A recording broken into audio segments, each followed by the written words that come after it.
Hey everybody, it's your boy Surge Dragon, and welcome back to another edition of the Heavens Monsters Podcast. We are going to do September 25th, Smackdown 205, and as well as Talking Smack. With me today is Chris Petrie.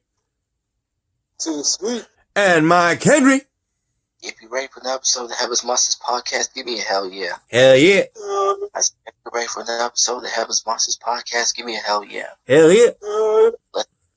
Sami Zayn, Jeff Hardy, and AJ Styles.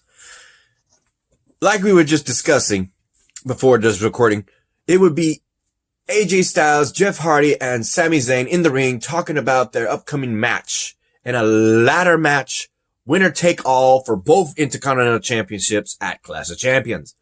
And ultimately, once the talking was done, it would be Sami Zayn who throws a ladder both at AJ Styles as well as Jeff Hardy, just to make a quotation mark on his idea of going in on Clash of Champions. Adam Pearce then cuts him off from the stage and tells him that this is how you want to do? This is how you want to act? Fine. Jeff Hardy will be added in your match tonight between you, AJ, now Jeff Hardy, and it will be right there in the beginning of the show. Oh! You know he wasn't mad. You know he wasn't happy. So what's your take on that, Mikey? Well, my take is Sami Zayn, he can piss all he wants to, but he kept bitching and bitching and bitching and bitching. But I'm saying this over and over. He was stripped due to COVID-19. Sami Zayn was staying all summer long due to the pandemic, and now he wants to come back and tell the world that he did not lose by pinfall or submission. He was stripped due to the pandemic. And I'm going to tell you right now,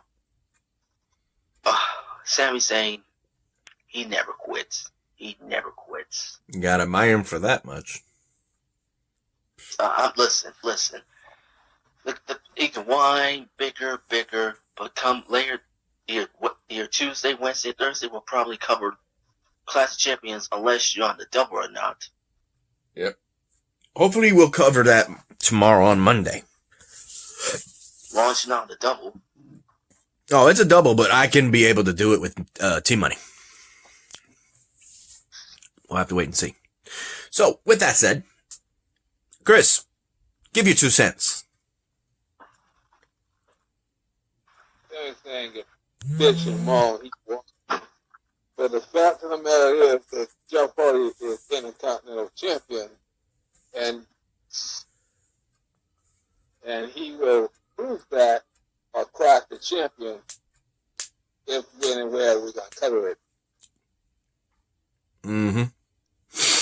So, moving on to the match in itself, we have to mention the fact that the winner of that match was Sami Zayn, who got the drop on both AJ Styles and Jeff Hardy when they were fighting each other, and Jeff Hardy would be taken out of the ring, and Sami Zayn gets the drop on Jeff Hardy and pins him. Going into Clash of Champions, definitely looking good and the one-up, but it would be AJ Styles who then comes in, wrecks Sami Zayn, climbs the ladder, and claims both championships, making that statement even louder. Bastard. Hey, he's saying he's a bastard. Which one's the bastard? Which one's the bastard, Mikey? Which one? Sami Zayn. Okay, because you know Chris is going to say otherwise. I know Chris is happy to hear AJ Styles got that momentum going. So Chris, go ahead and get your 2 cents on Sami Zayn winning that match, but AJ Styles getting the last say. AJ Styles was going to a phenomenal form. Then Sammy ducked and Jeff Hardy got in the face. And then Sami Zayn threw AJ Styles out of the ring, pick up the scrap, and got the victory. But AJ Styles got that ladder, but Sami Zayn was celebrating. He got hit, and Jeff Hardy got hit. He climbed up the ladder and showed everybody, I'm going to reclaim my title. It was cheated out of me by Jeff Hardy, and I would be getting my title back. and comes the new undisputed Intercontinental Champion. And that would be sweet. He says. What about you, Mikey? Can't believe that Sami Zayn stole the victory for no apparent reason. Oh, no, he stole the victory knowing that the winner definitely gets bigger props going in. Yeah, but like Chris said, AJ Styles got his final say. Next match. You want me to call it? I'll be back. I go to the bathroom. Okay, and I'll call it. Shinsuke Nakamura versus Grand Metalik. Which is funny because Cesaro was in Shinsuke Nakamura's corner, as well as Kalisto and Lince Dorado was in Grand Metalik's corner. Ultimately, though, sadly to say, from what I saw, it was a King Shasha that got Grand Metalik at the end, allowing Shinsuke Nakamura to win the match. And during that moment, it would be Cesaro who jumps Lince Dorado, who gets in the ring to cheer up his buddy, and Kalisto is right there just wondering, what the hell? He's playing it smart, knowing the fact that if he jumps in there, it's just one little him versus two guys. And it's like, ugh. You gotta say, is he a coward? Or is he playing it smart, knowing that he gets to fight another day? Not get wrecked like the other two did. So that's a good question. So what do you gotta say about that, Chris?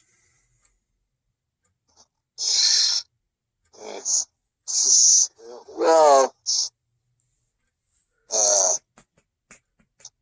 Shinsuke Nakamura and Cesaro trying to pick up extra momentum for the title match at Clash of Champions.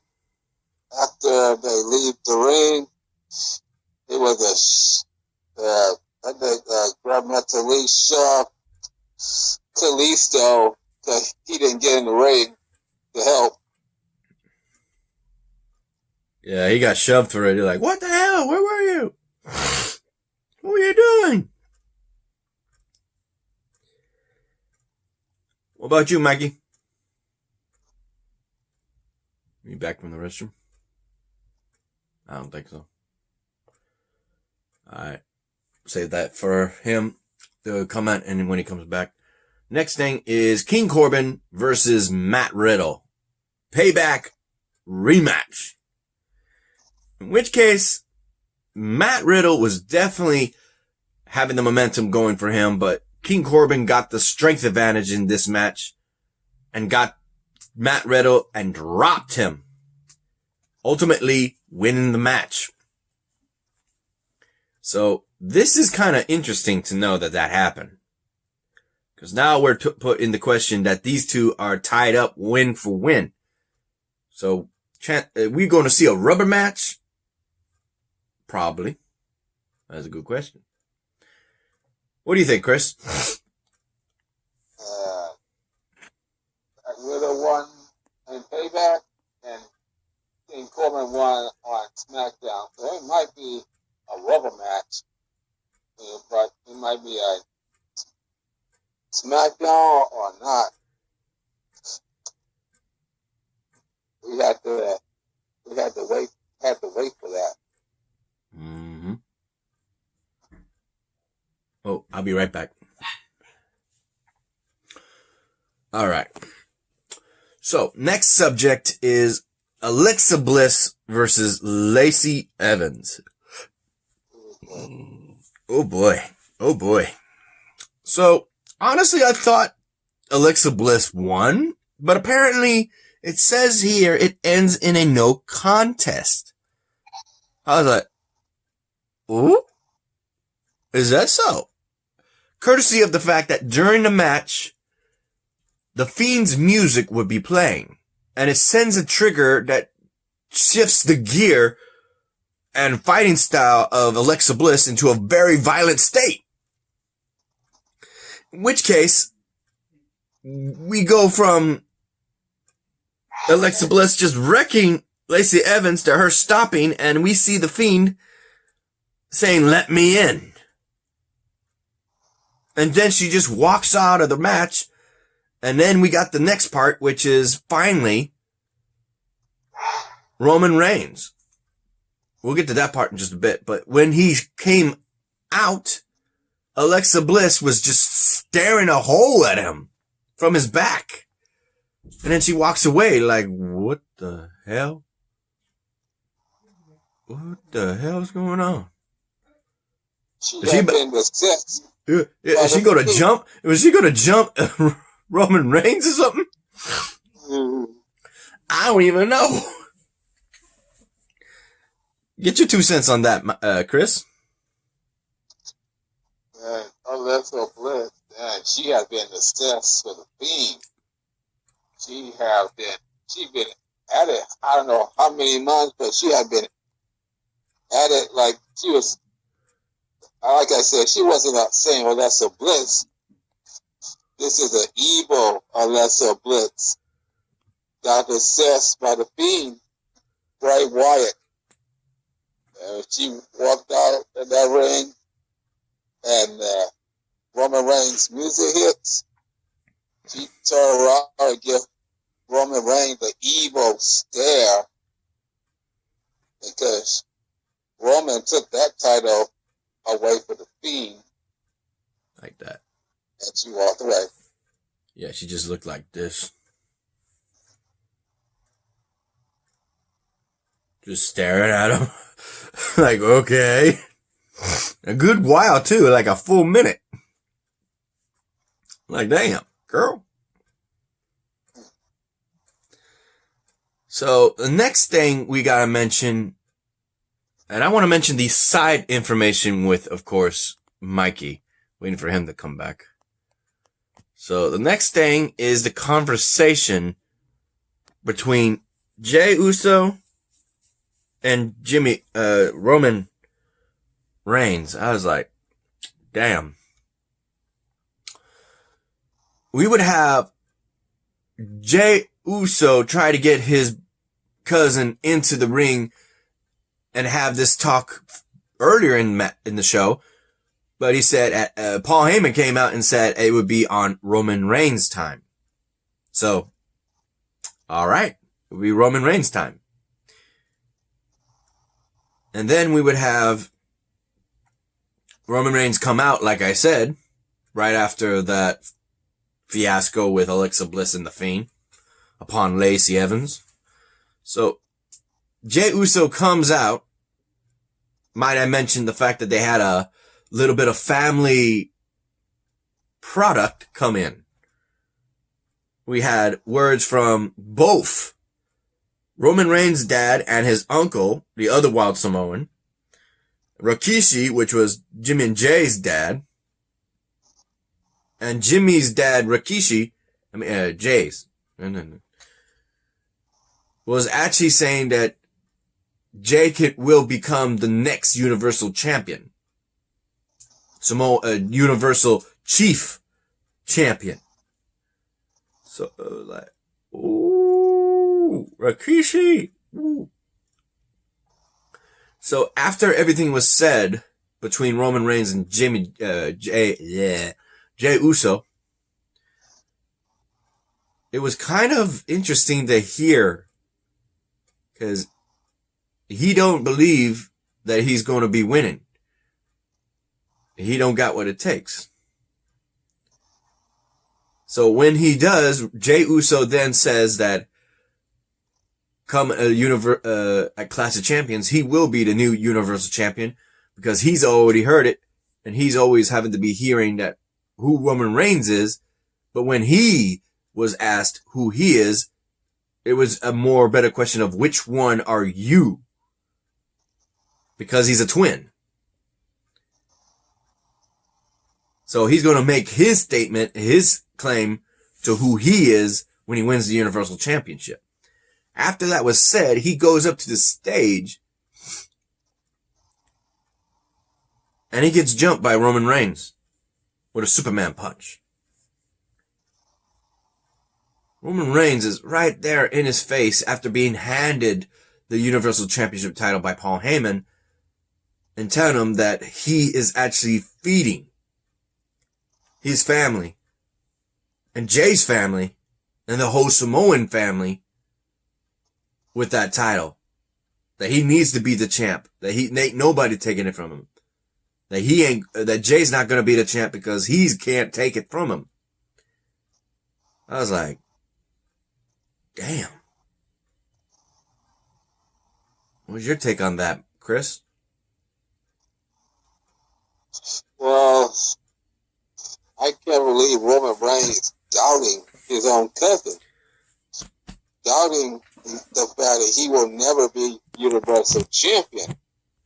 So I really think I hate the new Roman Reigns. I like the old one better.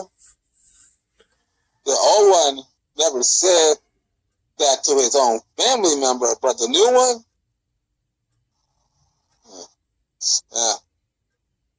Jay Uso is going to prove him wrong. Yeah. Before we get to the next stuff, we're going to pause for a bit and wait till Mikey gets back. All right, give me just a sec. All right, Mikey's back. Mikey, get your take on how the match between Gran Metalik and Shinsuke Nakamura ended. Things are not looking too good for the Lucha House Party. Yeah, they are not. All right. How do you feel knowing that Matt Riddle and King Corbin are now tied 1-for-1, win for win? That royal bastard King Corbin got back at the original bro. I mentioned this earlier. Since they got one win over each other, there's definitely going to be a rubber match. Your take on that? Oh, trust me, there's going to be a rubber match, and the original bro's going to bounce back. Next up is Alexa Bliss and Lacey Evans match, which ended in a no contest due to the fact that, for some reason, the Fiend's music of Bray Wyatt said, "Let me in," and she started going crazy and just walked off after she laid out Lacey Evans. What are your thoughts? Oh my God. I am not a big fan of the Fiend. The Fiend is up to the Fiend once again, trying to rub it inside Braun Strowman's face. Yeah, how do you feel knowing that Alexa Bliss, right after she dealt with Lacey Evans, not getting a win or a pinfall or for that matter, she just laid her out, had Roman Reigns come out and they were just both standing there on stage, and Alexa Bliss from behind Roman Reigns was staring at him for a good minute. What is your thoughts on that? Oh my. I'm like, what the bleep is Alexa looking at?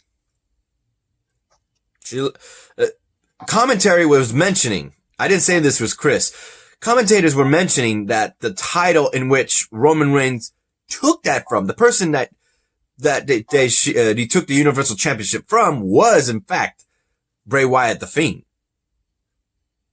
So I have no idea where this is gonna go. What about you, Chris? What do you think about that part?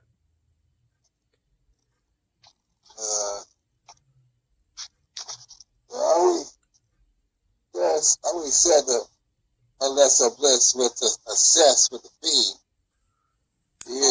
she is the evil Alexa Bliss. Not the same Alexa Bliss what we know. Finally, we have the fact that and we'll mention the little bits right after. Trust me, I wanted to save that for you, Mikey, because I know you want your take on those. But here is the ending of the match. Ending of the show, where Roman Reigns got to talk with Jey Uso And ultimately, this was said that Roman Reigns doesn't believe that Jay can win the championship against him. Jay replied that when he was talked, everyone referred to him as Roman Reigns. But when they referred to him, he said, which one were you? Because he was a twin, being Jey Uso and Jimmy. So he plans on making himself well known at the expense of Roman Reigns. After that, he gets Superman punch on stage and told that he's feeding his family with the championship, thanks to the championship, and he's going to feed Jay's family and the whole Samoan family because he is the chief. And ain't nobody taking that title. Nobody. He did that to his own fam, bro. What do you feel about that, Mikey? Oh, man, I don't know what. He's the big dog, but what the hell is going on with Roman Reigns? We have a promo in which she was on stage as Bayley, saying that she did what she did to Sasha Banks, calling her out on Smackdown, as well as Nikki Cross, that she does not plan on changing, having her title leave her anytime soon. Your thoughts, Mikey? Oh, Bayley is evil. She's not the hug. She's no longer the hugger or role model. She is evil. You, Chris? I hope that Nikki Cross could take the title from Bayley and shut her up for good. At the beginning of the show, this was not mentioned until you go to the bottom of the WWE page. We would have Otis fights for his Money in the Bank contract. Apparently, we were assuming that the court would be actually this night. It's not. Instead, Otis is being literally pushed by Miz to try and lay his hands on him. Due to the contract, if Otis lays hands on the Miz one more time before the courtroom, he can lose everything. So he was mentioning his mom, he was mentioning Rose, he was mentioning his this, his that. But thanks to his boy Tucker, he actually mentioned that, why is your boy John Morrison and his name not on this contract? He quickly looked at Miz and said, wait, what is he talking about? Bam, bam, bam, bam, throws him around. Yeah, he can't lay his hands on the Miz, but he can lay his hands on his good friend, John Morrison. What do you think about that, Mikey? Well, once again, those two dirty bastards, Miz and Morrison, they got it coming. They got it coming. You, Chris? Well, Otis cannot touch the Miz, but he can touch John Morrison. Yeah, but Mikey, how do you feel about the Samoan families getting their take on the match between Jay and Roman? I can't blame Rikishi. He's the dad of the Usos. He believes Jay's gonna win. And they talk about the wild Samoans. The Samoans get their take, both Roman Reigns' dad and uncle, to both Jay and Jimmy and Roman. The other half of the wild Samoans. Rikishi, Jimmy Uso, Afa, and Shika. Hope I got their names right. Afa and Shika. What's your take on that? Like I say, I can't blame Rikishi. He is the Usos' father. You, Chris? Rikishi has fully put Jey Uso to win the championship for the first time in his career against the new Roman Reigns. And we don't like. We then get a promo of this mystery woman. I still say it's Carmella. And she puts on lipstick on the vanity mirror saying, this woman is untouchable. So, I don't know. We can skip that part. Also, we gotta mention the fact that a tribute was made in the honors of the animal, the war warrior, the legend, and his passing. That sucks. Ain't that right, boys? Well, Mikey? All legends are dying. All legends are dying. You, Chris? I'm gonna miss the legends who started it all and ended it all. I'm gonna miss it. I miss that. Mm-hmm.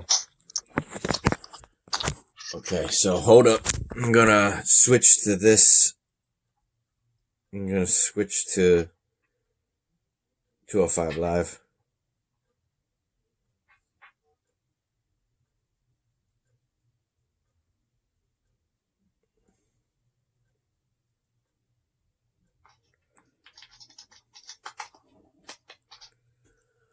Okay.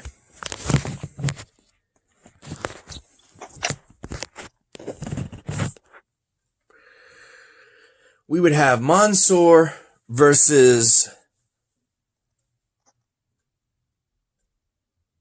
Okay, how you pronounce that? Ashtina the T. Andros. Astina? How you pronounce that? The guy who was being mentored by the Brian Kendrick. He lost to him twice in 2 weeks in a row.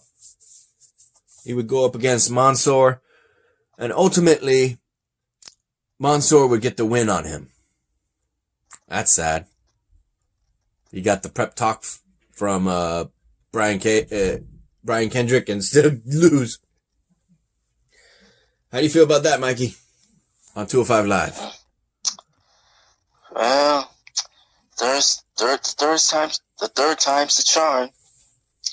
Adonis took the page out of Kendrick's playbook, reaping Lucky Mansoor in the captain's hook, but when he attempted to move a second time, Mansoor hoisted him above his head and nearly drove him through the canvas with the sands of time to seal the victory. You, Chris? Mansoor is unbeatable. Ever since Crown Jewel. Yeah. Next, we have Isaiah Swerve Scott going up against Arya Davari. Arya Davari has a pretty good winning streak going on. That was until he fought the one guy who's still considered number one contender for the Cruiserweight Championship against Senta Escobar. And that would be Isaiah Swerve Scott, and he got the victory. How do you think about that, Mikey?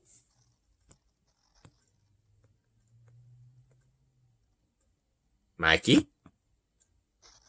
What? Say again? Isaiah Swerve Scott beating Arya Davari. Another $10,000 challenge? Get out of here. Is that what it was? I kind of skimmed through it. Not gonna lie. Yeah, right. You, Mike? I mean, you, Chris? Isaiah Swerve Scott has beat Arya Davari and proving once again he should still have another chance to fight Cisco Escobar for the Cruiserweight title. Next, let's go ahead and mention Talking Smack. Especially with the fact that, if I remember correctly, AJ Styles and Joseph Parks comes onto the show and they're talking about the numbers. The numbers that would be added to AJ Styles having a certain percentage of winning and the intelligence to win the match.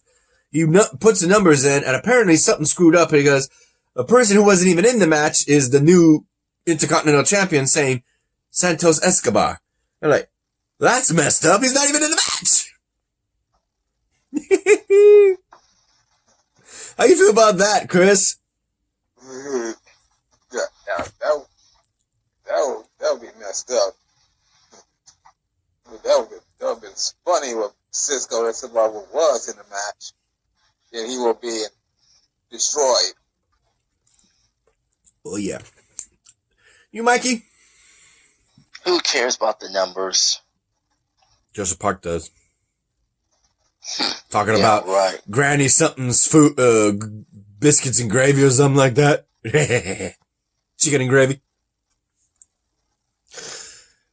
Then we got the Lucha House Party, who are the number one contenders for the Smackdown Tag Team Champions. And they're butting heads a lot. They are just butting heads. I don't know if they're going to win. If they do, it's pulling out of that rabbit out of the ass. What do you think about that, Mikey? Like I said, Lucha House Party better get their shit together. And you, Chris? Lucha House Party need to get their act together and start working as a team, or Shinsuke Nakamura and Cesaro will still be the SmackDown Tag Team Champions. Lastly, we have to mention Bayley, bringing a table to the conversation. A chair, not Yeah. a table. Oh, she put the chair on the table. That's where I messed up. My bad. Thank you, Mikey. And I imagine it's still the same chair that she hit Sasha Banks with. And she is loving the fact that both Kaylee as well as Xavier Woods was mentioning that she had beaten Nikki Cross. And loving the fact that Nikki Cross, Naomi, Lacey Evans, she's beaten everybody except for Sasha Banks. Loving the fact that she's being called a Grand Slam champion and the most respectable or athletic woman in this industry today. She's loving it. She's getting overconfident. Let's hope that Nikki Cross can take advantage of that and be the new women's champion. Let's hope. So, anything else to cover, Mikey? Chris?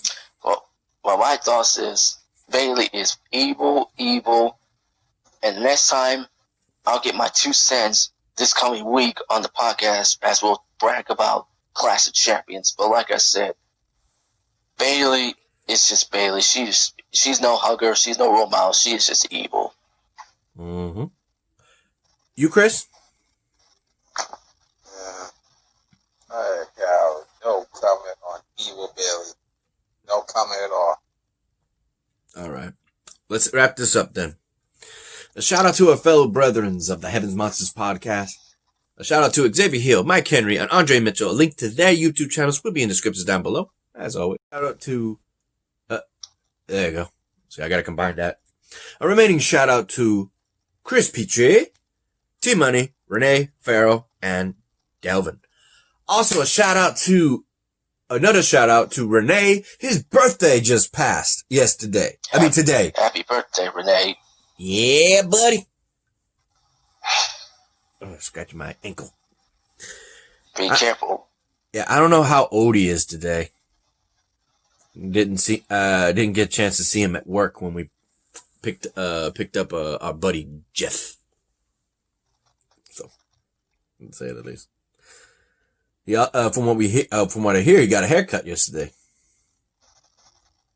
You mean him? Yeah, Renee. Damn. Yeah, he's the guy who says, "Why am I even here?" All right. You ready to end this, boys?